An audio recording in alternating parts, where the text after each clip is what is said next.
Hi, hello, welcome to IS Factor and with me Arjun R. Shankar. നമ്മൾ G S paper 2 U P S C 2025 മെയിൻസിൻ്റെ second paper G S paper 2 ആണ് നമ്മൾ ഇന്ന് മെയിനായിട്ട് ഇവിടെ review ചെയ്യുന്നത്. So എങ്ങനെയുണ്ടായിരുന്നു പേപ്പർ നിങ്ങളെടുത്ത് നോക്കിക്കാണും. പക്ഷേ what was your initial thoughts എന്നുള്ളത് നമുക്ക് ജസ്റ്റ് ചെക്ക് ചെയ്യാം. ആദ്യമായിട്ട് കാണുന്നവരാണെങ്കിൽ do check out with me Arjun R Shankar. നിങ്ങൾക്ക് നമ്മുടെ ഐ എസ് ഫാക്ടറിൻ്റെ മേജർ ആയിട്ടുള്ള കാര്യങ്ങളെല്ലാം സ്ക്രീനിൽ ഫ്രീസ് ചെയ്ത് കാണാവുന്നതാണ്. So do check out all this details and മൊത്തത്തിൽ എങ്ങനെയുണ്ടായിരുന്നു പേപ്പർ എന്നുള്ളതും കൂടെ നമുക്ക് ജനറൽ ആയിട്ടൊരു റിവ്യൂ നോക്കാം. മൈ ജനറൽ റിവ്യൂ ഇസ് എനിക്കിതിൽ തോന്നിയിട്ടുള്ളൊരു ജനറൽ റിവ്യൂ പോയിന്റ് എന്താണെന്ന് വെച്ച് കഴിഞ്ഞാൽ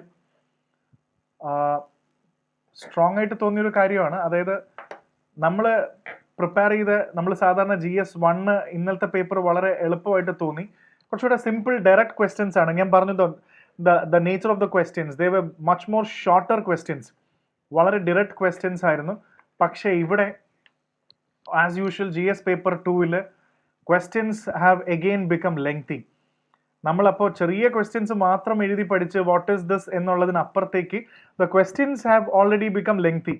ഇതൊരു വലിയൊരു ഇമ്പാക്ട്ഫുൾ സംഭവമാണ് നമുക്കിവിടെ കാണേണ്ടത്.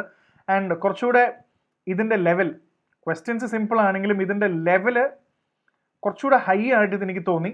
കാരണം നമുക്ക് ഈ ഹൈ എന്ന് പറയുന്നത് ഭയങ്കര റിലേറ്റീവ് ആണ്, ആപേക്ഷികമാണ്. പക്ഷേ എനിക്ക് എവിടെയോ തോന്നി ചില ക്വസ്റ്റ്യൻസ് ഒക്കെ നമുക്ക് സിമ്പിളായിട്ട് തോന്നുമെങ്കിലും അതിൻ്റെ ആൻസേഴ്സ് ഒക്കെ കറക്റ്റായിട്ട് ആ ലെവലിൽ എഴുതി ഫലിപ്പിച്ചാൽ മാത്രമേ നമുക്ക് നല്ല മാർക്ക് കിട്ടുള്ളൂ.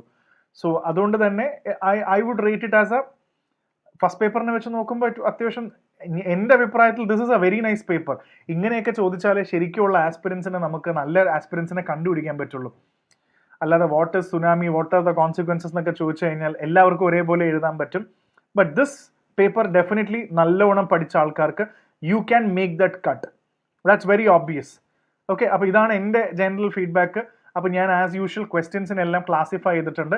നമുക്ക് GS പേപ്പർ 2 എന്ന് പറയുമ്പോൾ തന്നെ കോൺസ്റ്റിറ്റ്യൂഷണൽ ആയിട്ടുള്ള ആസ്പെക്റ്റ് ആണ്, സെൻട്രൽ സ്റ്റേറ്റ് റിലേഷൻ എന്ന ആസ്പെക്റ്റിൽ മാർക്ക് ചെയ്തിട്ടുണ്ട്. അതേപോലെ തന്നെ വെൽഫെയർ റിലേറ്റഡ് കാര്യങ്ങൾ മാർക്ക് ചെയ്തിട്ടുണ്ട്. ഇന്റർനാഷണൽ റിലേഷൻസ് എല്ലാം സെപ്പറേറ്റ് ആയിട്ട് തന്നെയാണ് മാർക്ക് ചെയ്തിട്ടുള്ളത്. നമുക്ക് റാൻഡം ആയിട്ടൊന്ന് ജസ്റ്റ് ഒന്ന് ഓടിച്ച് നോക്കാം എങ്ങനെയാണ് ഇത് വന്നിരിക്കുന്നത് എന്നുള്ളത്. Will have an idea. So നമുക്ക് ആദ്യത്തെ ചോദ്യം, കോൺസ്റ്റിറ്റ്യൂഷൻ ആൻഡ് സിഗ്നിഫിക്കൻറ്റ് പ്രൊവിഷൻസ് വെച്ചിട്ടുള്ള ആദ്യത്തെ ചോദ്യങ്ങൾ കണ്ടോ, ക്വസ്റ്റ്യൻസിന്റെ ലെങ്ത് കൂടിയിട്ടുണ്ട്. സോ നമ്മൾ ചോദിച്ച കാര്യം വളരെ വ്യക്തമായി എഴുതണം. Discuss the corrupt practices for the purpose of representation of people act. ഇത് സിലബസിലുള്ളത് തന്നെയാണ് RP act. Analyse whether the increase in the assets of the legislators and their associates disproportionate to their unknown sources of income would constitute undue influence and consequently a corrupt practice. എനിക്ക് ഇതിനകത്ത് പറയാനുള്ള ഒരു കാര്യം കൂടെ ഉണ്ട്. ഇതിൻ്റെ general റിവ്യൂവിൽ പറയാനുള്ള ഒരു കാര്യം കൂടെ, പോളിറ്റി പേപ്പർ എന്ന് പറഞ്ഞാൽ I would strongly say newspaper, പത്രം നന്നായി അല്ലെങ്കിൽ കറണ്ട് അഫയേഴ്സ് നിങ്ങൾ നന്നായി ഫോളോ ചെയ്തിട്ടുണ്ടെങ്കിൽ, ന്യൂസ് പേപ്പറിൻ്റെ എന്ന് പറഞ്ഞാൽ വെറുതെ മാഗസീൻസ് വായിച്ച് കമ്പൈലേഷൻ വായിച്ച് ഇൻഫർമേഷൻ കളക്ട് ചെയ്തതല്ല. പത്രങ്ങൾ റാൻഡംലി വെറുതെ വായിച്ച് നമ്മൾ കറക്റ്റായിട്ടൊന്ന് ന്യൂസ് ഒക്കെ ഒന്ന് ഫോളോ ചെയ്തിട്ടുണ്ടെങ്കിൽ most of the questions in the constitutional part, മറ്റേ പാർട്സ് ആണെങ്കിലും I would say constitution, most of the parts of the constitution എടുത്ത് നോക്കുകയാണെങ്കിൽ പത്രത്തിൽ നിന്ന് ഇൻസ്പയർഡ് ആണ്. ഇപ്പം നമ്മൾ ഡിസ്കസ് ചെയ്ത ചോദ്യം പോലും ന്യൂസ് പേപ്പറിൽ നിന്ന് ഇൻസ്പയർഡ് ആണ്. അപ്പോൾ ഇനി അടുത്ത വർഷം നമ്മൾ പത്രം കൂടെ ഒന്ന് ശ്രദ്ധിക്കാൻ പറ്റിക്കഴിഞ്ഞാൽ നമുക്ക് ഈ ചോദ്യങ്ങളൊക്കെ കറക്റ്റായിട്ട് കിട്ടാം. ഇപ്പോൾ ഉദാഹരണത്തിന് കണ്ടോ, ഇതിൽ ചോദ്യം എലക്ഷൻസ്, നമ്മുടെയൊക്കെ ജനപ്രതിനിധികളുടെ കാര്യമാണ്, നമ്മുടെ എലക്റ്റഡ് ആൾക്കാരുടെ കറപ്റ്റ് പ്രാക്ടീസസ് ഇതിനകത്ത് പറയുന്നുണ്ട്. അതായത് എന്താണ് കറപ്റ്റ് പ്രാക്ടീസസ് RP അനുസരിച്ചിട്ട്. അസറ്റ്സ്, നമ്മുടെ സ്വത്ത് വകകളെല്ലാം നമ്മൾ ഡിസ്ക്ലോസ് ചെയ്യുന്നതിനെക്കാട്ടും കൂടുതൽ ഇത് അൺഡ്യൂ ഇൻഫ്ലുവൻസ് ആവും. എങ്ങനെയാണ് ഇതൊരു കറപ്റ്റ് പ്രാക്ടീസ് ആയി മാറുന്നത് എന്നൊരു ചോദ്യമാണ്. അപ്പം ഇത് പെട്ടെന്ന് ചോദിച്ചാൽ റാൻഡമായിട്ട് അങ്ങനെ ലക്ഷ്മികാന്ത് പഠിച്ചാലൊന്നും ഇത് എഴുതാൻ പറ്റില്ല. നല്ലോണം പ്രിലിംസിനെ കുറിച്ച് നല്ലൊരു ധാരണ വേണം. കറപ്റ്റ് പ്രാക്ടീസസ് എങ്ങനെ, ഇപ്പോൾ MLA മാർക്കും MP മാർക്കൊക്കെ സ്വത്തും ചില ആൾക്കാരുടെയൊക്കെ രസകരമായി കണ്ടിട്ടുണ്ട്. പേരെടുത്ത് പറയുന്നില്ല, അവരുടെ മൊത്തം ആസ്തി എന്ന് പറയുന്നത് 1 ലക്ഷം രൂപയാണെന്നൊക്കെ പറയും, വലിയ കോടീശ്വരന്മാരായിട്ടുള്ള ആൾക്കാർ. അപ്പോൾ അസറ്റ്സ് റിവീൽ ചെയ്യുന്നത് കറപ്റ്റ് പ്രാക്ടീസ് ആണോ? ഈ ചോദ്യത്തിന്റെ ബേസ് എന്ന് പറഞ്ഞാൽ ഒരു വർഷത്തെ എത്ര ആർട്ടിക്കിൾസ് ഉണ്ടെന്നറിയും. പഞ്ചാബ് ലീഡർ സുനിൽ ഝാക്കർ കറപ്റ്റ് പ്രാക്ടീസസിനെ കുറിച്ച് പറയുന്നുണ്ട്. ഈവൻ ഡൽഹി പഴയ ചീഫ് മിനിസ്റ്റർ ആതിഷിയുടെ ഇലക്ഷൻ കറപ്റ്റ് പ്രാക്ടീസസിനെ കുറിച്ച് പറയുന്നുണ്ട്. രാഹുൽ പ്രിയങ്ക ഗാന്ധിയുടെ ഇതിൽ ഇതുണ്ട്, Haridas seeks to declare Priyanka Gandhi selection void allegedly corrupt practices and suppression non-disclosure of several movable properties. ഇവർക്ക് കൈവശം വെച്ചിരുന്ന ഒരുപാട് സ്വത്തുക്കളൊന്നും പ്രിയങ്ക ഗാന്ധി പ്രോപ്പർട്ടി റിവീൽ ചെയ്തിട്ടില്ല എന്ന് പറഞ്ഞ് അതൊരു കറപ്റ്റ് പ്രാക്ടീസ് ആണെന്ന് പറഞ്ഞ് എന്തോരം കേസുകൾ വന്നിട്ടുണ്ട്, അസറ്റ് കേസ്. അപ്പോൾ ഒത്തിരി വാർത്തകൾ നമ്മുടെ ഒരു വർഷം കൊണ്ട് ഇങ്ങനത്തെ ഒരുപാട് വാർത്തകൾ വന്നിട്ടുണ്ട്. സോ അത് വെച്ചിട്ട് നമുക്ക് നിങ്ങൾക്ക് ന്യൂസ് വായിച്ചിട്ടുണ്ടെങ്കിൽ കറപ്റ്റ് പ്രാക്ടീസ് എന്ന് പറഞ്ഞാൽ ആസ് ഡിസ്ക്രൈബ്ഡ്, ഇത് കറക്റ്റായിട്ട് ബ്രൈബറി എന്താണ്, ഇതിൽ സെക്ഷൻ 123, 124 ഏതൊക്കെയാണെന്ന് നമുക്ക് എഴുതാൻ പറ്റും, എങ്ങനെയാണ് അൺഫെയർലി ഇൻഫ്ലുവൻസ് വരുന്നതെന്നൊക്കെ നമുക്ക് എഴുതാൻ പറ്റും. ഇപ്പോൾ ബ്രൈബറി വരാം, അൺഡ്യൂ ഇൻഫ്ലുവൻസ്, വോട്ടേഴ്സിനെ ഏതെങ്കിലും രീതിയിൽ സ്വാധീനിക്കുക, വയലൻസ് ഉപയോഗിക്കുക, ഫോൾസ് സ്റ്റേറ്റ്മെന്റ് കൊടുക്കുക, പേഴ്സണേഷൻ, മറ്റുള്ളവരുടെ പേരിൽ ഹയറിംഗ് ഏജൻസ് ഫോർ ബ്രൈബറി, ഇങ്ങനത്തെ കുറേ കാര്യങ്ങൾ മെൻഷൻ ചെയ്തിട്ടുണ്ട്. അപ്പൊ ഇതിനകത്ത് ചോദ്യം, ഇത് മറ്റേതിൽ അതായത് സ്വത്തുക്കൾ അസറ്റ്സ് കൂടുതൽ ഡിസ്പ്രപ്പോർഷനേറ്റ് ഉണ്ടാക്കി കഴിഞ്ഞാൽ അത് അൺഡ്യൂ ഇൻഫ്ലുവൻസ് ഉണ്ടാക്കുന്നുണ്ടോ എന്നുള്ളതാണ് ചോദ്യം. ചോദ്യം വളരെ ക്ലിയർ ആണ്. അപ്പൊ ഇങ്ങനത്തെ ചോദ്യങ്ങളൊക്കെ നിങ്ങൾ സോൾവ് ചെയ്യുമ്പോൾ analyse whether the increase would constitute under undue influence and constitute a corrupt practice. ഈ പറയുന്ന കറപ്റ്റ് പ്രാക്ടീസസിൽ എഴുതിയിട്ടില്ല, സോ കോൾഡ് കറപ്റ്റ് പ്രാക്ടീസസ് കുറെ എഴുതിയിട്ടുണ്ട്. ഇതിൽ വാങ്ങിക്കുന്നത് വരുമെന്ന്, കൂടുതൽ സ്വത്തുക്കൾ വരുമെന്ന് ചോദിച്ചു കഴിഞ്ഞാൽ ഇതിൽ ഏതെങ്കിലും കാരണം കൊണ്ട് ഇതിൽ ഏതെങ്കിലും കാരണത്താൽ എഫക്റ്റ് ചെയ്യുന്നുണ്ടെങ്കിൽ നമുക്ക് അതിനെ വേണമെങ്കിൽ അതിലേക്ക് ക്ലാസിഫൈ ചെയ്യാം. പക്ഷെ അത് എഴുതി വരുമ്പോൾ കണ്ടോ, ഇത് ഞാൻ പറഞ്ഞ പോലെ സിമ്പിൾ ആണോ എന്ന് ചോദിച്ചാൽ ഇത് ഈ ലെവലിൽ നമ്മൾ ആൻസറിനെ ബിൽഡ് ചെയ്താലേ നമുക്ക് മാർക്കുള്ളൂ. അല്ലാതെ എന്തെങ്കിലും RP ആക്ട് എന്താണെന്നും അതെന്താണ് ഒന്നും ഇല്ലാത്തപ്പോൾ എന്തൊക്കെയോ ഡെഫിനിഷൻസ് ചെയ്ത് വെച്ചാൽ കിട്ടില്ല. അതുകൊണ്ട് ഇറ്റ്സ് എ നൈസ് ക്വസ്റ്റ്യൻ. ഇനി അടുത്ത question, I would say strongly current affairs, compare and contrast presidents power to pardon in India. ഇത് ഇപ്രാവശ്യത്തെ പ്രിലിംസിന്റെ ക്വസ്റ്റ്യനും ചോദിച്ച ക്വസ്റ്റ്യൻ ആണ്. The pardoning power of the president and in the USA. So comparative study നടത്താമല്ലോ. അതായത് കോൺസ്റ്റിറ്റ്യൂഷണൽ സിസ്റ്റംസ് എല്ലാം സിലബസിന്റെ ഭാഗമായിട്ട് നമുക്ക് മറ്റ് കോൺസ്റ്റിറ്റ്യൂഷൻസ് കമ്പാരിസൺ ചെയ്യാം. റഷ്യയുടെയും ഫ്രാൻസിന്റെ ഒക്കെ ചോദിച്ചിട്ടുണ്ട് മുന്നേ. What are preemptive pardons? അപ്പൊ ഈ ചോദ്യം ചോദിക്കാൻ തന്നെ കറണ്ട് അഫയർ ഫോളോ ചെയ്ത ആൾക്കാർക്ക് നന്നായി അറിയാം. ഇത് ഇന്ത്യൻ പാർഡനേക്കാട്ടും കൂടുതൽ USAയുടെ പാർഡനിങ്, പ്രസിഡന്റിന് മാപ്പ് കൊടുക്കാൻ പറ്റുന്ന ആ ഒരു provisioning you can actually look at. ഇത് USA നിന്നാണ് ഇൻസ്പയർ ആയിരിക്കുന്നത്. Take a look at this paper തന്നെ. ഇത് താഴെയുള്ളതൊക്കെ ഹിന്ദുവാണ്. കണ്ടോ, December 4 നമ്മുടെ കറക്റ്റാ. The power of pardon, UN presidential pardon. Outgoing Joe Biden, അദ്ദേഹത്തിന്റെ മകനായ ഹണ്ടർ ബൈഡന് ഇതേപോലെ പാർഡൻ കൊടുത്തു. പ്രസിഡന്റ് ട്രംപ് വന്ന സമയത്ത് 1600 പേർക്ക് ട്രംപ് പാർഡൻ കൊടുത്തു. ഒരുപാട് ആർട്ടിക്കിൾസ് ഉണ്ട്. Did former US president autopen final days, ഇത് എങ്ങനെയാണ് ജോ ബൈഡൻ ചെയ്തത്, ട്രംപ് എങ്ങനെ ചെയ്തത്, ഇതാണ് പരീക്ഷയ്ക്ക് ചോദിച്ച ക്വസ്റ്റ്യൻ. കണ്ടോ, ഇത് ഹിന്ദുവിന്റെ ഒരു ആർട്ടിക്കിൾ തന്നെയാണ്, പത്രത്തിൽ വന്നൊരു ആർട്ടിക്കിളാ. വാട്ട് ആർ പ്രീ എംപ്റ്റീവ് പാർഡനിങ് എന്ന് പറയുന്ന ചോദ്യത്തിന്റെ ഉത്തരം എന്ന് പറയുന്നത് ഒരു ആർട്ടിക്കിൾ തന്നെയായിട്ട് ഞാൻ ഇതിനകത്ത് എടുത്തു വെച്ചിട്ടുണ്ട്. ജനുവരിയിൽ വന്ന ആർട്ടിക്കിളാണ്. ജോ ബൈഡൻ ഹസ് ഇഷ്യൂഡ് പ്രീ എംപ്റ്റീവ് പാർഡൻ. എന്താണ് ഈ പ്രീ എംപ്റ്റീവ് പാർഡൻ? കുറ്റം ചെയ്യുന്നതിന് മുന്നേ ക്ഷമ കൊടുക്കുക. കുറ്റം ചെയ്യുന്നതിന് മുന്നേ അല്ലെങ്കിൽ അദ്ദേഹത്തിനെ കുറിച്ചിട്ടുള്ള ക്രൈം ഡിസ്കഷൻ, ഇൻവെസ്റ്റിഗേഷനോ അങ്ങനെ ട്രയലോ കാര്യങ്ങളോ വരുന്നതിന് മുന്നേ തന്നെ, കുറ്റാരോപിതനൊക്കെ ആവുന്നതിന് മുന്നേ തന്നെ പ്രീഎംപ്റ്റീവ് ചെയ്ത് പാർഡൻ ചെയ്യാന്നുള്ളത്. അപ്പൊ ഇതും ഈ ആർട്ടിക്കിളിൽ തന്നെ വളരെ ഭംഗിയായിട്ട് കൊടുത്തിട്ടുണ്ട്. While presidential pardons are given to those accused of specific crimes, preemptive pardons are for people who are yet to be convicted or tried for a crime. ഇത് US മുന്നേ പ്രീഎംപ്റ്റീവ് പാർഡൻസ് നടന്നിട്ടുണ്ടോ? റിച്ചാർഡ് നിക്സന്റെ, Gerald ഫോർഡിന്റെ Watergate scandal, Jimmy കാർട്ടറിന്റെ സമയത്തുള്ള Vietnam files, ഇതെല്ലാം പ്രത്യേകിച്ച് എവിടെ അന്വേഷിച്ചു പോകുന്നു വേണ്ട. വെറുതെ ഈ ആർട്ടിക്കിളൊക്കെ ഒന്ന് വായിച്ചിരുന്നെങ്കിൽ ഇതിനകത്ത് 2-3 പോയിന്റ് ഒക്കെ നമുക്ക് മനസ്സിലാക്കാൻ സാധിക്കും. അപ്പൊ ഇതൊന്നും നമുക്ക് മനസ്സിലാവുന്ന പോയിന്റ് എന്താണെന്ന് വെച്ചാൽ, പത്രത്തിൽ നന്നായി ക്വസ്റ്റ്യൻസ് ഒക്കെ നിസ്സാരമായി സോൾവ് ചെയ്യാം. ഇതിൽ ഡെഫിനറ്റ്ലി ഈ ലെവൽ അറിയുമ്പോൾ ഇന്ത്യൻ പ്രസിഡന്റ് പാർഡനും കൂടെ നമ്മൾ എന്തായാലും പ്രിലിംസിന് വേണ്ടിയൊക്കെ പഠിക്കുന്നതാണ്. അതും ഇതും കൂടെ ചേർത്ത് കമ്പയർ ചെയ്ത് പ്രീഎംപ്റ്റീവ് പാർഡൻ എഴുതാൻ വേണ്ടിയാണ് ചോദിച്ചിരുന്നത്. It was a good question. എൻ്റെ അഭിപ്രായത്തിൽ ഇങ്ങനത്തെ ചോദ്യങ്ങൾ വന്നാലേ നല്ല ആസ്പിരൻസിന് സിവിൽ സർവീസ് കിട്ടുള്ളൂ. അപ്പോൾ ഒരു അൺഫെയർ അഡ്വാൻറ്റേജ് ഇല്ല. ഓക്കെ, അടുത്ത കോൺസ്റ്റിറ്റ്യൂഷൻ തന്നെയാണ് ക്വസ്റ്റ്യൻ. ഇത് വളരെ എക്സ്പെക്റ്റഡ് ആയിട്ട് ബേസിക് ആയിട്ടുള്ള ചോദ്യം തന്നെയാണ്. Attorney general of India place, ഇതിൽ ചെറിയൊരു ക്വസ്റ്റ്യൻ ഉണ്ട്. അറ്റോർണി ജനറലിന്റെ പവർ ഒന്നും അല്ല ചോദിച്ചത്. അറ്റോർണി ജനറലിന് വളരെ ക്രൂഷ്യൽ റോൾ ഉണ്ട് ഇന്ത്യയുടെ ലീഗൽ ഫ്രെയിംവർക്ക് സിസ്റ്റത്തിൽ. എന്തിന്? Ensuring sound governance through legal council. Very very important. Attorney general നമ്മളെ ലക്ഷ്മികാന്തിലും മറ്റേ പോളിറ്റിയിലും കുറെ പോയിന്റ്സ് പഠിച്ചു വെച്ചിട്ടുണ്ടാവും. അറ്റോർണി ജനറലിന് എവിടെ പോവാം, പാർലമെന്റിൽ വരാം, he has the right to voice, വോട്ടില്ലെന്നേ ഉള്ളൂ, എല്ലായിടത്തും പോവാം, റൈറ്റ് ടു അറ്റൻഡൻസ്, കുറെ കാര്യങ്ങൾ പവർ പഠിച്ചു വെച്ചിട്ടുണ്ട്. ഇതൊന്നും എഴുതിയ മാർക്കില്ല. ഇത് പവർ എഴുതാനല്ല ചോദിച്ചത്. ഹി എൻഷുവേഴ്സ് ലീഗൽ കൗൺസിൽ, ഗവൺമെന്റിന്റെ ലീഗൽ കൗൺസിലിംഗ് ഗവൺമെന്റിന്റെ റെസ്പോൺസിബിലിറ്റിയാണ്. ആ ആസ്പെക്ട് അദ്ദേഹത്തിന്റെ റെസ്പോൺസിബിലിറ്റിയും പവറും ലിമിറ്റേഷനും ഇൻ ദിസ് റിഗാർഡ് എന്നാണ്. ലീഗൽ കൗൺസിൽ എന്ന് പറയുന്ന ആംഗിളിലാണ് എഴുതേണ്ടത്. അല്ലാതെ വെറുതെ അദ്ദേഹത്തിന്റെ പവർ എഴുതി വെച്ചിട്ട് വീട്ടിൽ വന്ന് നല്ല ആൻസർ എഴുതി എന്ന് പറഞ്ഞിട്ട് കാര്യമില്ല. So attorney governor highest law officer in the country, adviser to the government, 76 of the constitution, basic introduction ഒക്കെ വേണമെങ്കിൽ എഴുതാം. ഇദ്ദേഹത്തിന്റെ ഫണ്ടോ അഡ്വൈസേഴ്സ് ദ ലീഗൽ മാറ്റേഴ്സിൽ പോകാറുണ്ട്, ലീഗൽ ഒപ്പീനിയൻ കൊടുക്കാറുണ്ട്, പോളിസീസ് ആൻഡ് കോഡ്സ് ഉണ്ട്, പാർലമെന്റിന് അസിസ്റ്റ് ചെയ്യാറുണ്ട്, പ്രസിഡന്റ് ലീഗൽ ചെയ്യാറുണ്ട്. ഇതൊക്കെ ഞാൻ ജസ്റ്റ് പറഞ്ഞേ ഉള്ളൂ. അല്ല നമ്മൾ audience before the high court, supreme court, right to participate, ഇതൊന്നും എഴുതി വെച്ചാൽ ഇതൊക്കെ സാധാരണ പ്രിലിംസ് വേണ്ടി പഠിക്കുന്ന കാര്യങ്ങളാണ്. പക്ഷേ ഇതല്ലല്ലോ ചോദിച്ചത്, അദ്ദേഹത്തിന്റെ ലീഗൽ സാധനങ്ങളാണ്. അപ്പൊ ശരിക്കും അറ്റോർണി ജനറലും കറണ്ട് അഫയേഴ്സിന് ഒരുപാട് കാര്യങ്ങളുണ്ട്. R Venkat Raman simultaneous poll വന്ന സമയത്ത്, അല്ലെ സൈമിൾട്ടേനിയസ് ഇലക്ഷനെ കുറിച്ച് വന്നപ്പോൾ അറ്റോർണി ജനറലിന്റെ ലീഗൽ കൗൺസിൽ ഇന്റർഫിയറൻസ് ഉണ്ടായിരുന്നു. അതേപോലെ തന്നെ Tamil Nadu governor case, Kerala attorney general ഈ കാര്യത്തിലും സോളിസിറ്റർ ജനറലിനും ഗവൺമെന്റിന് വേണ്ടി അപ്പിയർ ചെയ്തിട്ടുണ്ട്. അതേപോലെ തന്നെ ഈ അടുത്ത് എക്സിക്യൂഷൻ ഓഫ് ഇന്ത്യൻ നഴ്സ് യമനിൽ വന്നതിലും അറ്റോർണി ജനറൽ വളരെ പിവറ്റലായിട്ട് ഗവൺമെന്റിനെ റെപ്രസെന്റ് ചെയ്തിട്ടുണ്ട് സുപ്രീം കോടതി. അപ്പോൾ ഇങ്ങനത്തെ അറ്റോർണി ജനറൽ എന്ന് പറയുന്നത് ആരാണ്? അദ്ദേഹത്തിന്റെ പവർ അല്ല, അദ്ദേഹത്തിന്റെ ലീഗൽ കൊടുക്കാനുള്ള. That is the question being ആസ്ഡ്. He is the man behind ensuring sound governance through legal council. അതാണ് ഇവിടെ ചോദിച്ചതും അതാണ് നമ്മൾ ഇവിടെ എഴുതേണ്ടതും എന്നുള്ളതാണ് ഇതിൽ ഏറ്റവും ഇമ്പോർട്ടൻ്റ് ആയിട്ട് മനസ്സിലാക്കേണ്ടത്. അതും നല്ലൊരു ക്വസ്റ്റൻ ആയിരുന്നു. പ്രൊഡിക്റ്റബിൾ ആയിട്ട് നമുക്ക് എഴുതാവുന്ന ഒരു കറണ്ട് അഫയേഴ്സ് ആയിട്ട് ബന്ധപ്പെടുത്തി എഴുതാവുന്ന ഒരു ചോദ്യം തന്നെയായിരുന്നു. കണ്ടോ, അടുത്ത ചോദ്യം വളരെ വലുതാണ്. It's a big question.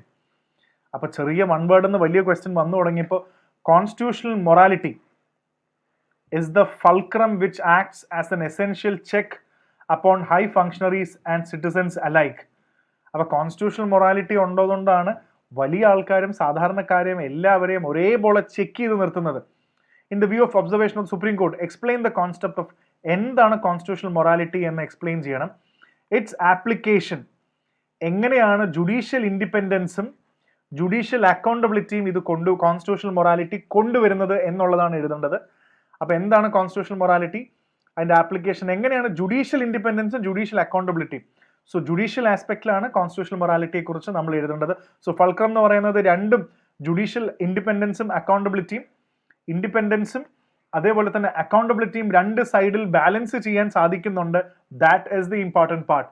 So let's jump in. ഇപ്പോൾ ഡീറ്റെയിൽ ആയിട്ട് ഞാനിത് മുഴുവൻ പറയുന്നൊന്നുമില്ല, എന്നാലും കോൺസ്റ്റിറ്റ്യൂഷണൽ മൊറാലിറ്റി എന്ന് പറഞ്ഞാൽ നമ്മൾ the spirit of the constitution കറക്റ്റായിട്ട് focus on respect for fundamental rights, rule of law, നിയമമെല്ലാം കറക്റ്റായിട്ട് ആ സ്പിരിറ്റിൽ പാലിക്കുക.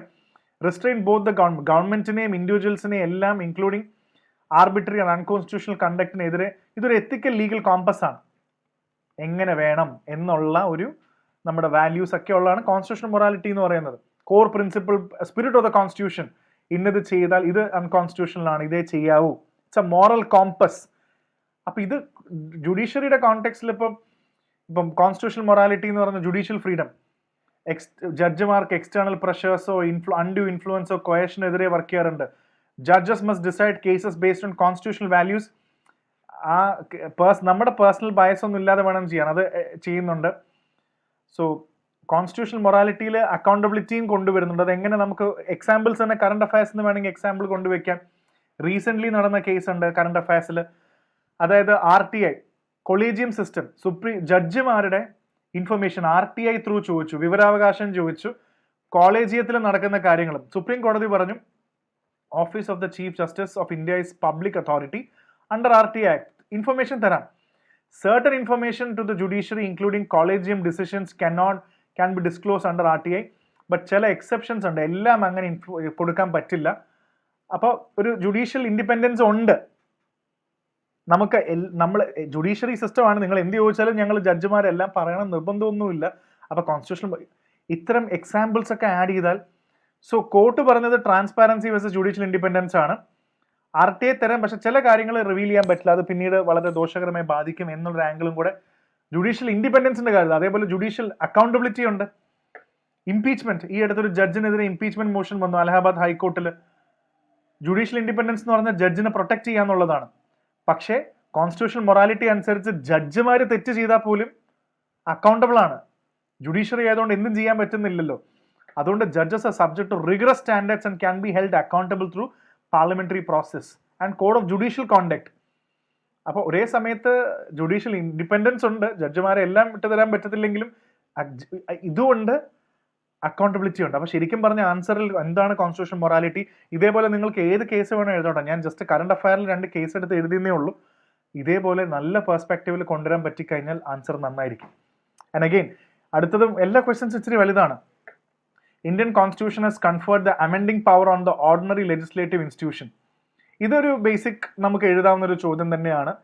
അതായത് അമെൻഡിങ് പവർ ആണ് ചോദിച്ചിരിക്കുന്നത് on the ordinary legislative institution with a few procedure hurdles. In view of the statement, examine the procedure and substantive limitation on the amending power of the parliament on the change the constitution. അതായത് പാർലമെന്റിന്റെ നമ്മുടെ amending power എന്ന് പറയുന്നത് അതിന് പ്രൊസീജിയേഴ്സും substantial ലിമിറ്റേഷൻസും ഉണ്ട്. Constitution അങ്ങനെ മാറ്റാൻ പറ്റില്ല. അപ്പോൾ അമെൻമെന്റ് കോൺസെപ്റ്റ് ആണ് ഇതിൽ ചോദിച്ചിരിക്കുന്നത്. സോ നമുക്ക് ആർട്ടിക്കിൾ 368 കുറിച്ച് നിങ്ങൾക്ക് എഴുതാം. ഓർഡിനറി പാർലമെന്റ് ഉണ്ട്, പക്ഷേ പ്രൊസീജിയറിലും സബ്സ്റ്റാൻറ്റീവ് ലിമിറ്റേഷൻ ഒക്കെ ഉണ്ട്. തോന്നിയ പോലെ അങ്ങ് മാറ്റാൻ പറ്റുമൊന്നുമില്ല. അപ്പോൾ നോർമൽ പ്രൊസീജിയർ ലിമിറ്റേഷൻ എന്ന് പറയുമ്പോൾ നമുക്ക് 368 എഴുതാം, മെജോറിറ്റി ഓഫ് ടോട്ടൽ മെമ്പർഷിപ്പ് എഴുതാം, 2/3 മെമ്പേഴ്സ് എഴുതാം, സ്റ്റേറ്റ്സിന്റെ റാറ്റിഫിക്കേഷൻ എഴുതാം, അങ്ങനത്തെ കുറേ കാര്യങ്ങൾ നിങ്ങൾക്ക് എഴുതാം.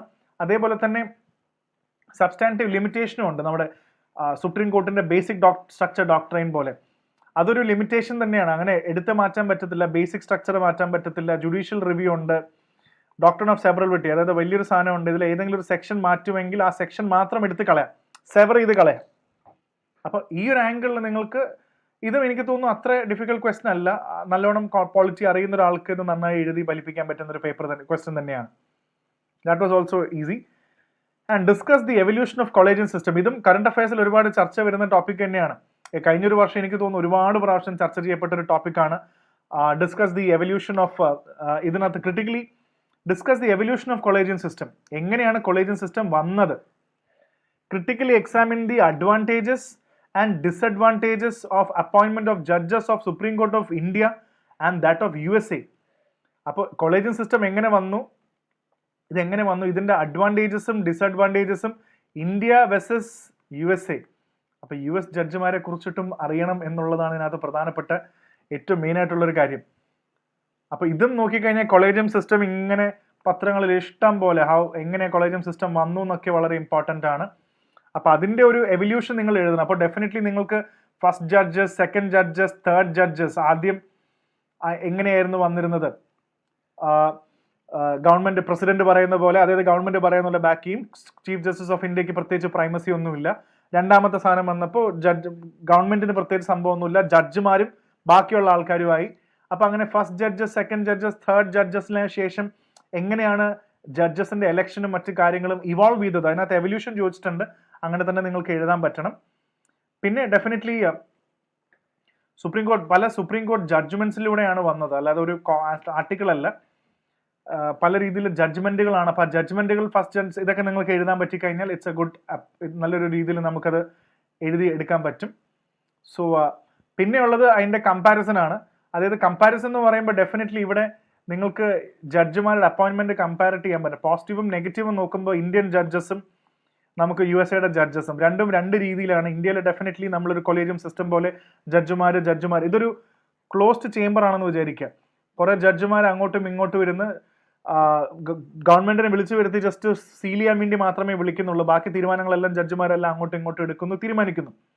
US അങ്ങനെയല്ല. പ്രസിഡന്റ് അവിടുത്തെ ആളെ നോമിനേറ്റ് ചെയ്യുന്നു. നോമിനേറ്റ് ചെയ്തതിന് ശേഷം അത് വലിയൊരു ടെലിവിഷൻ ഡിബേറ്റ് പോലെയാണ്. സെനറ്റിലെ ആൾക്കാരെല്ലാം ചർച്ച ചെയ്യുന്നു, കംപ്ലീറ്റ് ബാക്ക്ഗ്രൗണ്ടുകൾ ഡിസ്കഷൻ, പ്രോസ് ആൻഡ് കോൺസ് ഒക്കെ ഡിസ്കസ് ചെയ്യുന്നുണ്ട്. അപ്പോൾ ഇത് കുറച്ചുകൂടെ ഡെമോക്രറ്റൈസ്ഡ് രീതിയിലാണ് ഇവർ ചെയ്യുന്നത്. രണ്ടും രണ്ട് രീതിയിലാണ്. ഇവിടെ ഒരു ക്ലോസ് ചേംബർ ആണെങ്കിൽ അവിടെ ഒരു ഓപ്പൺ ടെലിവൈസ്ഡ് ആണ് പലപ്പോഴും ആ ചർച്ചകളിൽ. സെനറ്റ് ജഡ്ജിമാരെയൊക്കെ തീരുമാനിച്ചു, ചർച്ചകൾ നടത്തി, അവരുടെ ബാക്ക്ഗ്രൗണ്ട് ചെക്ക് കാര്യങ്ങൾ അങ്ങനെയുണ്ട്. രണ്ടിനും അതിൻ്റെ അഡ്വാൻറ്റേജും ഉണ്ട്, രണ്ടിൻ്റെ ഡിസഡ്വാൻറ്റേജും നിങ്ങൾക്ക് ഈസിലി എഴുതാവുന്നതാണ്. So definitely you would have, that was a good question. ഇനി അടുത്ത കോൺസ്റ്റിറ്റ്യൂഷൻ്റെ ഏരിയ മാറിയിട്ട് പതുക്കെ functions and responsibility of union and state, ഒരു federal union and state related question ആണ്. കറണ്ട് അഫയറിൽ എത്രയോ പ്രാവശ്യം ഉണ്ടായിരുന്നൊരു ചോദ്യമാണ്.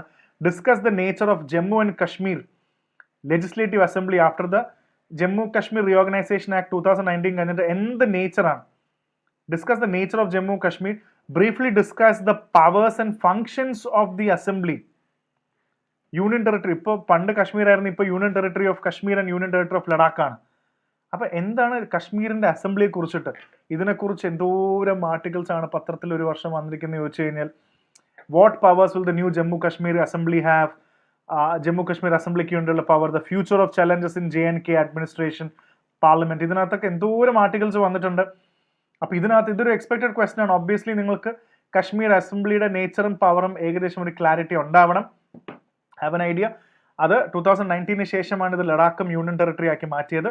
ഇതൊരു യൂണികാമറൽ സിസ്റ്റം ആണെന്ന് എഴുതാം. 90 സീറ്റ്സ് ഉണ്ട്, എപ്പോഴും പത്രത്തിൽ വരുന്നതാണ്, സെറ്റ് സീറ്റ്സ് ഉണ്ട്. ഇത് very similar to Delhi and Puducherry. കാരണം ഇടയ്ക്ക് അരവിന്ദ് കെജ്രിവാൾ മെസ്സേജ് അയച്ചിരുന്നല്ലോ ചീഫ് മിനിസ്റ്റർക്ക്, അതായത് വേണമെങ്കിൽ ഞാൻ പഠിപ്പിച്ചു തരാം എങ്ങനെയാണ് ലിമിറ്റഡ് സിസ്റ്റം ഗവർണൻസ് ചെയ്യേണ്ടതെന്നില്ലേ. ഡൽഹിയിലും പവർ ഒന്നുമില്ല, അപ്പോൾ ഒരു പവറും ഇല്ലാതെ എങ്ങനെ ഭരിക്കണമെന്ന് ഞാൻ പറഞ്ഞുതരാമെന്നൊരു ആർട്ടിക്കിൾ ഉണ്ടായിരുന്നു. So, full powers over subjects like public order, police and land will remain with the central government. ഡൽഹിയിലുള്ള പോലെ തന്നെ ലെഫ്റ്റനന്റ് ഗവർണറുടെ കയ്യിലാണ് പോലീസ്, ലാൻഡ്, പബ്ലിക് ഓർഡർ. അപ്പോൾ ഇത് ഫംഗ്ഷനിങ്ങിൻ്റെ ഇതാണ്. സ്റ്റേറ്റ് ലിസ്റ്റും കൺകറന്റ് ലിസ്റ്റിലും ഒക്കെ ഉള്ളത് ചെയ്യാം, except public order and police ഒഴിച്ച് ബാക്കി. Controls the budget and expenditure of the union government, ബാക്കിയുള്ള നോർമൽ കാര്യങ്ങൾ. അപ്പോൾ ഇത്രയും കാര്യങ്ങൾ വെച്ചിട്ട് ആ ചോദ്യം വളരെ നന്നായി എഴുതാമായിരുന്നു. അതായിരുന്നു അതിൻ്റെ, that was a good question, rather A simple one. അടുത്തത്, examine the evolving pattern of center state financial relation in the context of planned development in India. How far have the recent reforms impacted fiscal federalism in India? ഇത് കുറച്ച് tricky question ആണ്.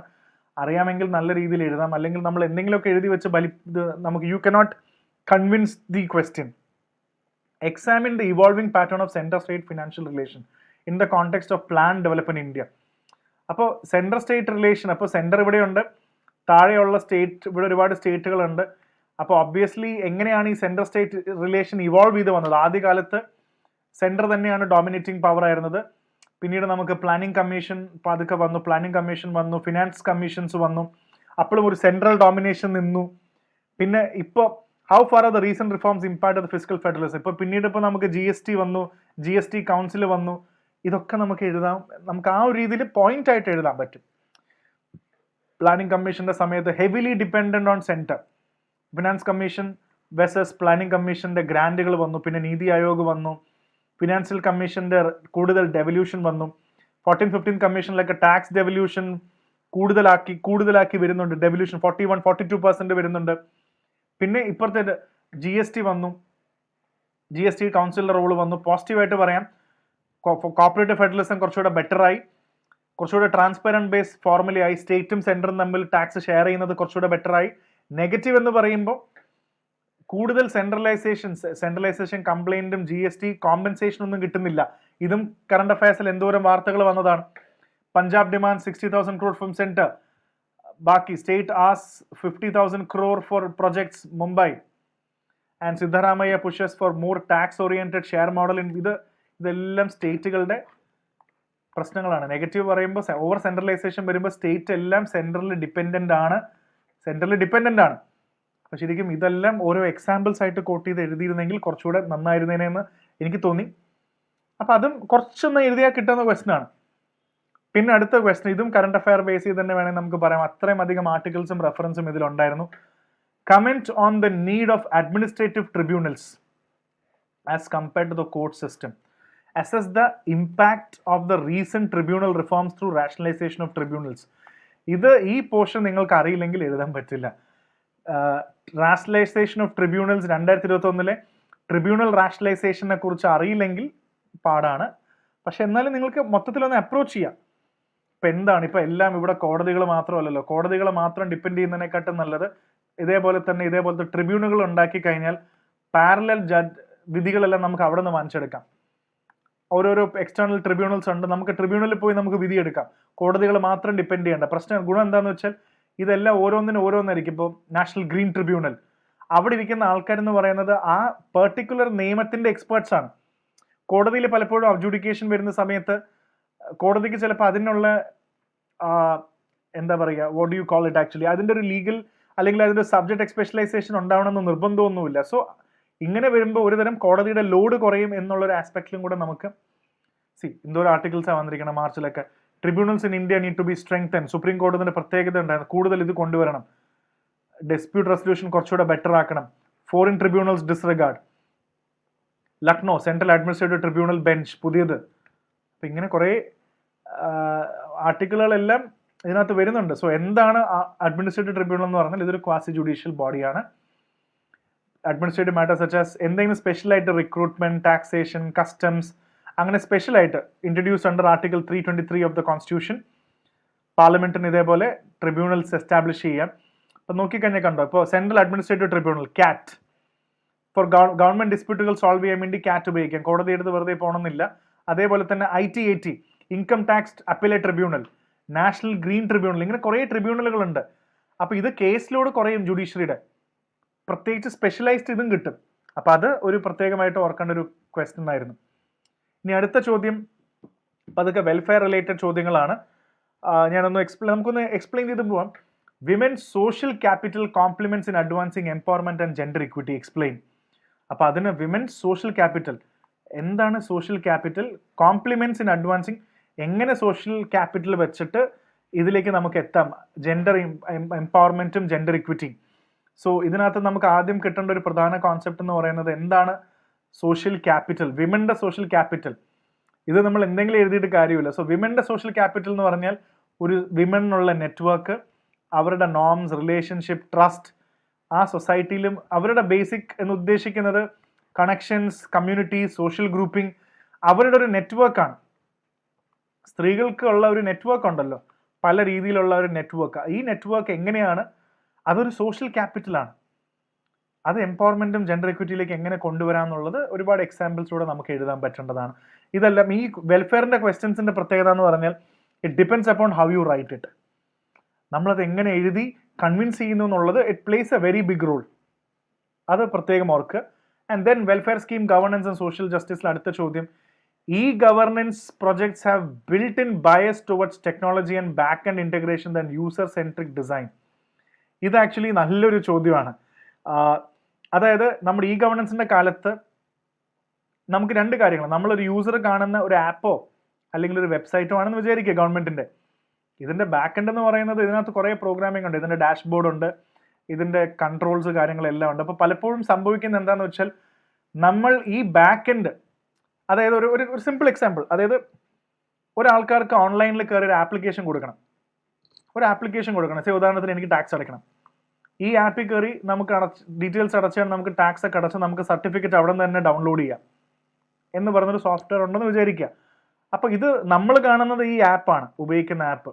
ഇതിന്റെ back എൻഡിലാണല്ലോ എല്ലാ process നടക്കുന്നത്. ഓഫീസും കാര്യങ്ങളെല്ലാം ഇതിൽ connected ആണ്. ഇവിടുത്തെ ഓഫീസിൽ ഈ സാധനം, ഇവിടെ നിന്ന് വരുന്ന ആപ്ലിക്കേഷൻ ഈ ഓഫീസിലേക്ക് പോകണം, അവിടെ സോൾവ് ചെയ്തിട്ട് തിരിച്ച് ഇതിനകത്തേക്ക് വരണം. അപ്പോൾ പലപ്പോഴും എന്താണെന്ന് വെച്ചാൽ ഈ ബാക്ക് എൻഡ് പ്രോസസ്സിങ്ങിനാണ് ഗവൺമെന്റ് കൂടുതലും ആൾക്കാർ കൂടുതൽ എഫേർട്ട് എടുക്കുന്നത്. നമ്മൾ ഈ ആപ്പ് എങ്ങനെ ഉപയോഗിക്കുന്നു എന്നുള്ളത് യൂസർ സെൻട്രിക് ഡിസൈൻ, അതിന് UI/UX എന്നൊക്കെ പറയും. നമ്മൾ അതിന്റെ യൂസർ ഫേസ്, യൂസർ എക്സ്പീരിയൻസ് എന്നൊക്കെ പറയുന്ന ആ ഒരു ആംഗിൾ വളരെ നന്നായി എഴുതാം ഇത്. അപ്പോൾ ശരിക്കും ഇതെവിടെയാണ് കൂടുതൽ എഫേർട്ട് എടുക്കുന്നത്? നമ്മുടെ ഫ്രണ്ട് എൻഡിൽ വരുന്ന നമ്മുടെ യൂസർ എക്സ്പീരിയൻസ് പലപ്പോഴും മോശം. ആപ്പ് ഉപയോഗിക്കുമ്പോൾ ഇതില്ല, ആ ബട്ടൺ അവിടെ പോയിട്ട് കിട്ടില്ല, സെർച്ച് ബാർ ഇല്ല, സെർച്ച് ബാർ അവിടെ പോയി കണ്ടുപിടിക്കും, സെർച്ച് ബാർ ഇല്ല. അപ്പോൾ ഇത് കാര്യം നടപ്പിലാക്കാന്നപ്പുറത്തേക്ക് യൂസർ എക്സ്പീരിയൻസും കൂടെ ബെറ്റർ ആക്കണം എന്നുള്ളതും കൂടെ ഗവൺമെന്റുകൾ കൊണ്ടുവരണം. മൾട്ടി ലാംഗ്വേജ്, ഇപ്പോൾ ഞാൻ മലയാളത്തിൽ കിട്ടുന്നില്ല, ഇംഗ്ലീഷ് അറിയില്ല ആൾക്ക്, എന്ത് ചെയ്യും? അപ്പോൾ multi region language, vernacular language, അങ്ങനെ ഒത്തിരി പോയിന്റുകൾ ഇതിനകത്ത് എഴുതാം. ഇത് വെരി നൈസ് ക്വസ്റ്റ്യൻ. എല്ലാം നല്ല, എനിക്ക് ഞാൻ പറഞ്ഞത് പേപ്പർ 2 നല്ല ചോദ്യങ്ങളാണ്. എങ്ങനത്തെ ചോദ്യങ്ങൾ വരണം എന്നാണ് എൻ്റെയും ആഗ്രഹം. Civil society organisations are often perceived as anti state actors than non state actors. ഇതിന്റെ ഒരു എന്താണ്, what is your opinion? Do you agree, justify? കണ്ടോ, നമ്മുടെ അഭിപ്രായം ചോദിച്ചു തുടങ്ങി ഡു യു എഗ്രി എന്നാണ് ചോദിക്കുന്നത്. സിവിൽ സൊസൈറ്റി ഓർഗനൈസേഷൻസ് ആർ ഓഫർ perceived as anti state actors. അപ്പോൾ ഒരു സൈഡിൽ കൂടെ ഗവൺമെന്റ് ഇങ്ങനെ പോകുന്നുണ്ട്, മറ്റേ സൈഡിൽ കൂടെ നമ്മൾ വരുന്ന സിവിൽ സൊസൈറ്റി, നമ്മൾ അടങ്ങുന്ന സമൂഹം, ജനത, ഇവരെല്ലാവരും കൂടി ഇതിൽ വരുന്ന സമയത്ത് പലപ്പോഴും ഇവരെ ശരിക്കും ഒരു നോൺ സ്റ്റേറ്റ് ആക്ടറായിട്ടാണ് ശരിക്കും നമ്മളെ കാണേണ്ടത്. ഇത് സ്റ്റേറ്റ് അല്ലാതെ മറ്റു വരുന്ന ഒരു ഗ്രൂപ്പാണ്.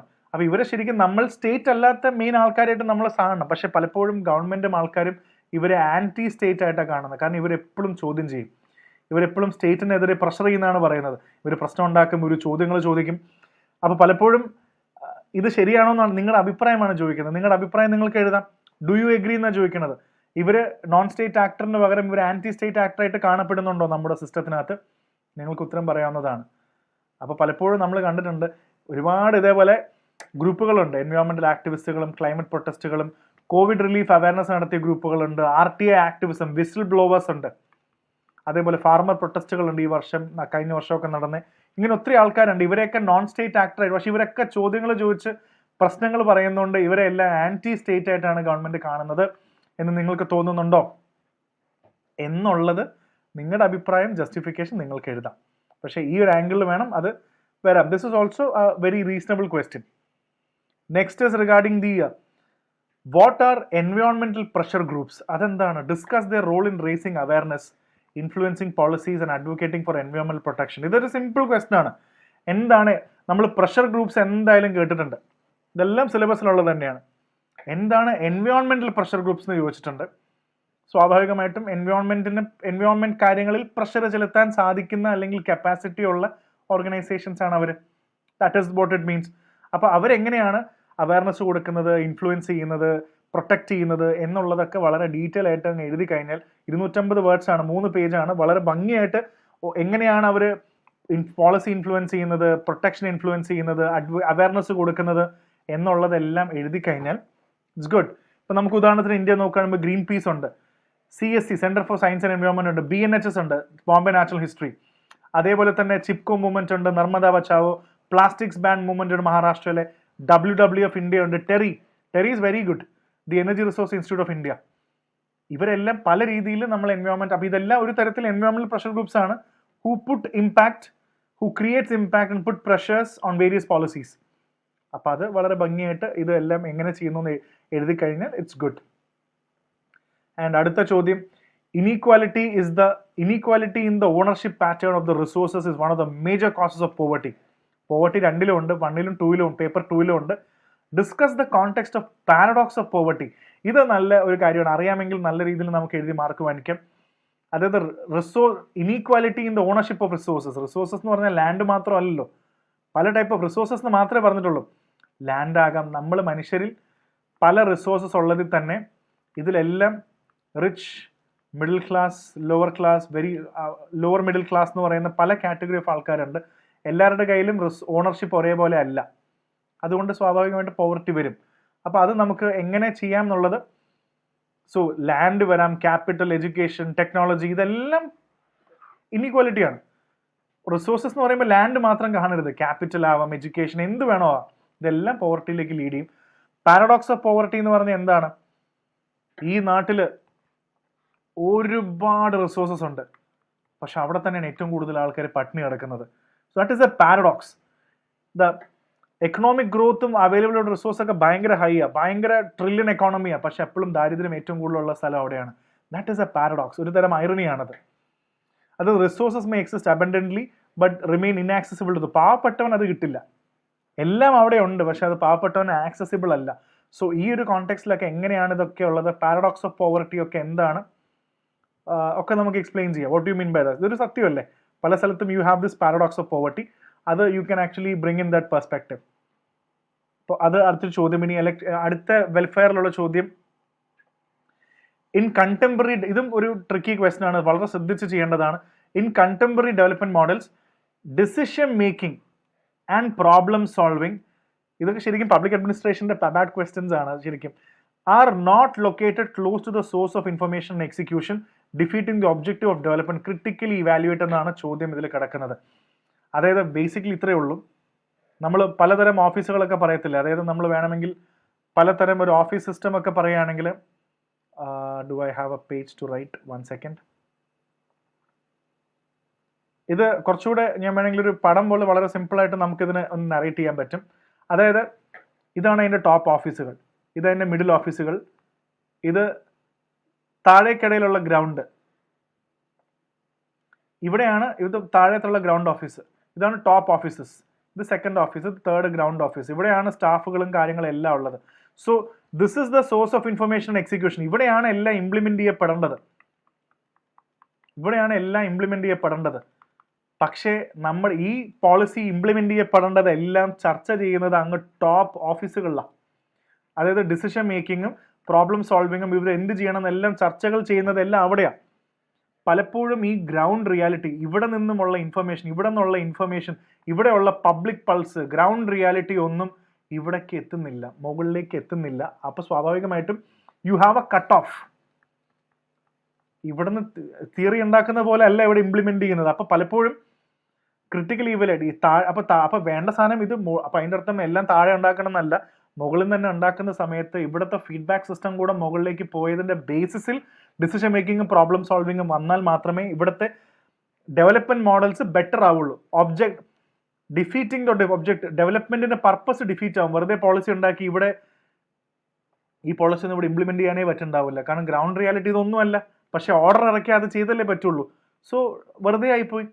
അപ്പോൾ സിസ്റ്റം സൊല്യൂഷൻ ഇതിന്റെ പോയിന്റുകൾ അവിടെ എത്തുന്ന രീതിയിലേക്ക് നമുക്കത് ആഡ് ചെയ്ത് എഴുതാൻ പറ്റണം.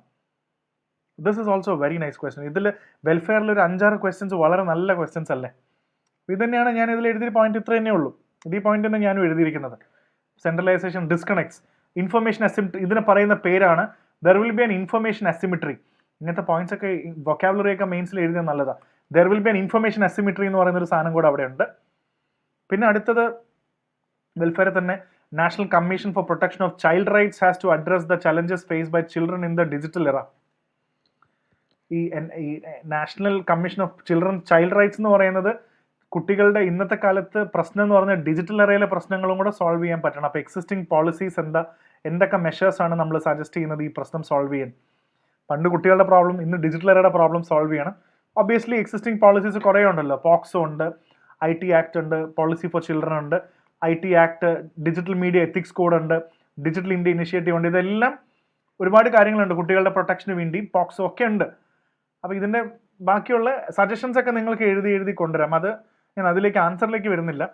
ഇനി അടുത്ത ഇന്റർനാഷണൽ റിലേഷൻസിന്റെ ക്വസ്റ്റ്യൻസ് കൂടെ കഴിഞ്ഞാൽ ഈ പേപ്പർ കഴിഞ്ഞു. അതിൽ എനിക്ക് തോന്നിയത് ഇന്റർനാഷണൽ റിലേഷൻസ് ക്വസ്റ്റ്യൻസ് കുറച്ച് ട്രിക്കി ആണോ എന്ന് ചോദിച്ചാൽ 1-2 ക്വസ്റ്റ്യൻസ് എല്ലാം I should say all the questions are only current affair based questions. It's completely based on news paper. നല്ലോണം പഠിച്ചിരുന്നെങ്കിൽ, പേപ്പർ വായിച്ചിരുന്നെങ്കിൽ.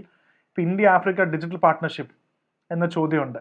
അപ്പോൾ ഇത് കഴിഞ്ഞ കുറേ കാലമായിട്ട് India Africa digital compact, Africa day, India Africa എന്ന് പറയുന്നത് ഒത്തിരി ഇറ്റ്സ് വെരി ആൻറ്റിസിപ്പേറ്റഡ്. ഇപ്രാവശ്യം ഉറപ്പായിട്ടും ഇന്ത്യ ആഫ്രിക്ക ഡിജിറ്റൽ പാർട്ട്ണർഷിപ്പും കാര്യങ്ങളും വളരെ എക്സ്പെക്റ്റഡ് ക്വസ്റ്റ്യൻ തന്നെയായിരുന്നു എന്ന് വേണം പറയാൻ. അപ്പോൾ അത് നമുക്ക് അതിൻ്റെ ആ ഒരു രീതിയിൽ നമുക്കത് എഴുതാമായിരുന്നു. സോ നെക്സ്റ്റ് ഇത് ഒരു രസമുള്ള ക്വസ്റ്റ്യൻ ആണ്. With the waning of globalisation, post cold war world is becoming a site of sovereign nationalism. എലൂസോഡ് ഈ ചോദ്യം മനസ്സിലാക്കാൻ നല്ല ട്രിക്കിയാണ്. അതായത് 1991 ശേഷം ഗ്ലോബലൈസ് വേൾഡ് എന്ന് പറഞ്ഞപ്പോൾ with the waning of globalisation post cold war world is becoming. അതായത് പണ്ട് ഗ്ലോബലൈസേഷൻ എന്ന് പറയുമ്പോൾ ആ ചോദ്യം നമുക്ക് അങ്ങനെ ബ്രേക്ക് ചെയ്യാം.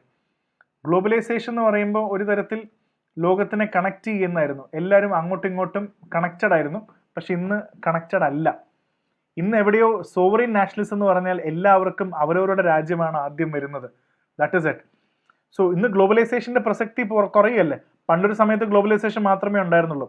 ഇന്നൊരു പോയിന്റ് കഴിഞ്ഞ് ഇവിടെ എത്തിക്കഴിഞ്ഞപ്പോൾ ഗ്ലോബലൈസേഷൻ വീക്ക് ആവുകയാണ്. ഇപ്പം എന്താ, രാജ്യങ്ങൾ അങ്ങോട്ടും ഇങ്ങോട്ടും ടാരിഫ് പ്രഖ്യാപിക്കുന്നു, രാജ്യങ്ങൾ അങ്ങോട്ടും ഇങ്ങോട്ടും സാങ്ഷൻസ് പ്രഖ്യാപിക്കുന്നു. Obviously it's getting weekend. അപ്പോൾ ഗ്ലോബലൈസേഷന്റെ പർപ്പസ് വീക്കായി. തിരിച്ച് sovereign nationalism, America first, India first, Atmanirbhar, നമ്മുടെ ഓരോ രാജ്യങ്ങളാണ് ഏറ്റവും പ്രധാനം എന്ന് പറയുന്ന ഒരു ആസ്പെക്റ്റിലേക്ക് കാര്യങ്ങൾ മാറി. So with the waning of globalisation post cold war world, പണ്ടത്തെ പോസ്റ്റ് കോൾഡ് വാർ വേൾഡ് ഇന്ന് സോവറിൻ നാഷണലിസത്തിലേക്ക് മാറുകയാണെന്നുള്ളതാണ് ഇതിനകത്ത് മെയിനായിട്ട്.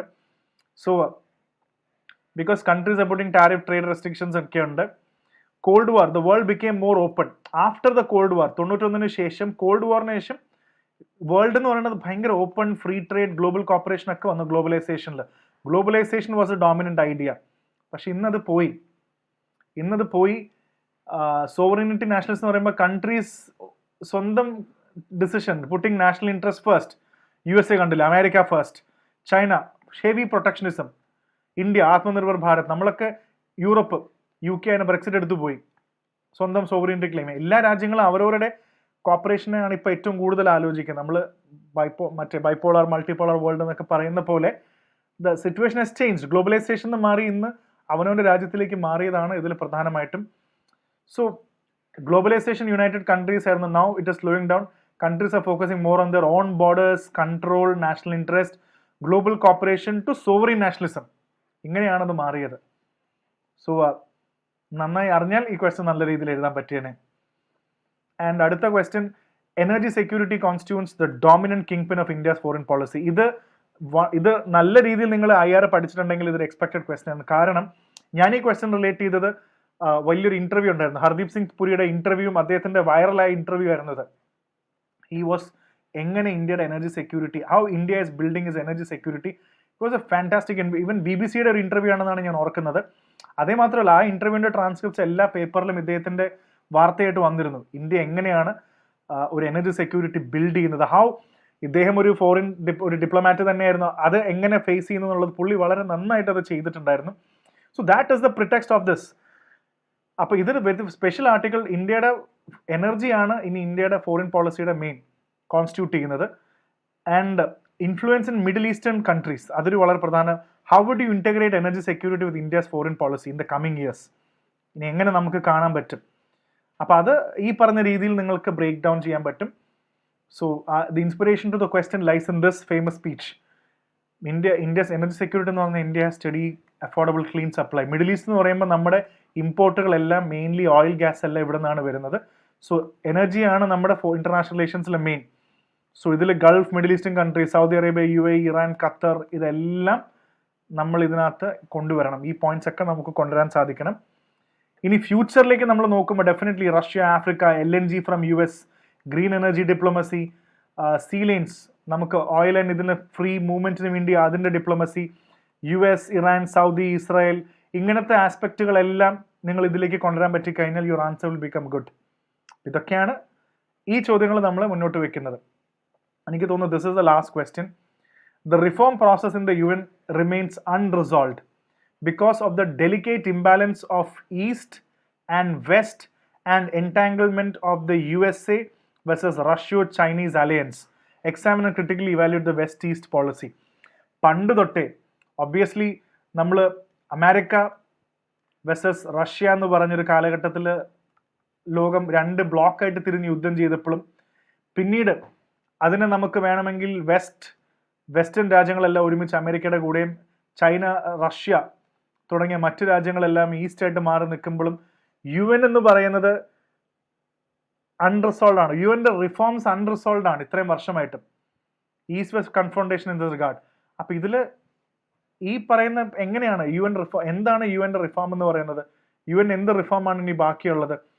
അതായത് സെക്യൂരിറ്റി കൗൺസിലിന്റെ permanent council members, India permanent member ആവണമെന്ന് പറയുന്നുണ്ട്. അപ്പോൾ ഈ പെർമനന്റ് നോൺ പെർമനന്റ് മെമ്പർഷിപ്പ് എന്ന് പറയുന്നത് തന്നെ പഴയ കാര്യമാണ്.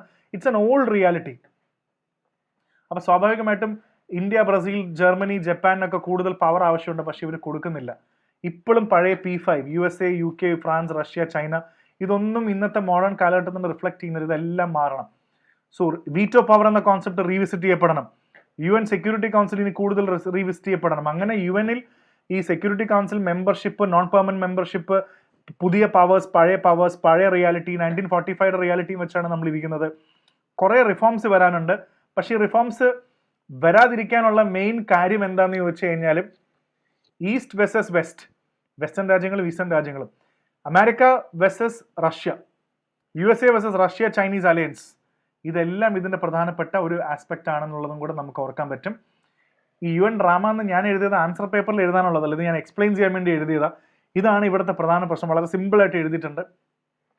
US-നും വെസ്റ്റിനും UNൽ കൂടുതൽ പവർ വേണം.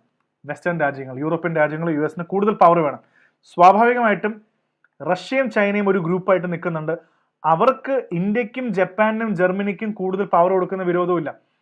റഷ്യക്ക് ഇന്ത്യ കുഴപ്പമില്ല, പക്ഷേ ചൈനയ്ക്ക് ഇന്ത്യ പ്രശ്നമാണ്. അതാണ് അവിടെ പ്രശ്നം. അതേപോലെ റഷ്യക്ക് ജപ്പാനെക്കാട്ടും ചൈനയ്ക്ക് ഇന്ത്യയും പ്രശ്നമാണ്, ജപ്പാനും പ്രശ്നമാണ്, റഷ്യക്ക് ജർമ്മനി പ്രശ്നമാണ്. അപ്പോൾ റഷ്യ ചൈന അലയൻസിൽ തന്നെ ഇന്ത്യ ജപ്പാൻ ജർമ്മനിന് ഇഷ്ടമല്ല, രണ്ടുപേർക്കും ഇഷ്ടമല്ല. ചൈന ഇന്ത്യയും ജപ്പാനും റീജിയണലി ഒന്നാവുന്നതും ചൈനയ്ക്ക് ഇഷ്ടമല്ല. അപ്പോൾ UN ഇതിൻ്റെ പ്രശ്നങ്ങളുണ്ടാവും. Russia will use veto. US-ഉം നേറ്റോവും കൊണ്ടുവരുന്ന പ്രധാനപ്പെട്ട എന്തെങ്കിലും സംഭവം ഉണ്ടെങ്കിൽ വേണമെങ്കിൽ വീറ്റോ ചെയ്യാം, അല്ലെങ്കിൽ വീറ്റോ കൊണ്ടുവരാം. USA വേണമെങ്കിൽ ഇതിൻ്റെ ഒരുപാട് കാര്യങ്ങൾ വേണമെങ്കിൽ ഇങ്ങനെയും കൊണ്ടുവരാം. അപ്പം ഇങ്ങനത്തെ കുറേ ആസ്പെക്റ്റുകൾ ഇതൊരു UN ഡ്രാമ എന്ന് പറഞ്ഞ് ഇതെല്ലാം വന്നു കഴിഞ്ഞ് ഇവരുടെ എല്ലാ പ്രശ്നങ്ങളും സോൾവ് ചെയ്ത് എന്നാണ് UN റിഫോം ചെയ്യാൻ പോകുന്നതെന്നൊന്നും നമുക്ക് മനസ്സിലാവുന്നില്ല. സോ ഐ തിങ്ക് ഇത്രയും ക്വസ്റ്റ്യൻസ് ആയിരുന്നു ഇന്നത്തെ മെയിൻ ഇതിലുണ്ടായിരുന്നത്. My suggestion is it would have been ഇത് നല്ലൊരു പേപ്പറാണ്. നന്നായി പഠിച്ച ആൾക്കാർക്ക് നന്നായി എഴുതാൻ പറ്റും. എല്ലാവർക്കും എഴുതാൻ പറ്റും, പക്ഷേ എഴുതേണ്ട പോയിന്റ്സ് കറക്റ്റായിട്ട് എഴുതിയില്ലെങ്കിൽ നമുക്ക് നല്ല മാർക്ക് കിട്ടണമെന്ന് ഒരു നിർബന്ധവും ഇല്ല. Heavily dominated by current affairs എന്നാണ് എനിക്ക് തോന്നിയത്. So I'll definitely analyze paper 3 and paper 4 also. So do subscribe to our channel IAS Factor and keep listening. അടുത്ത paper 3 ൽ കാണാം. Take care. Bye bye.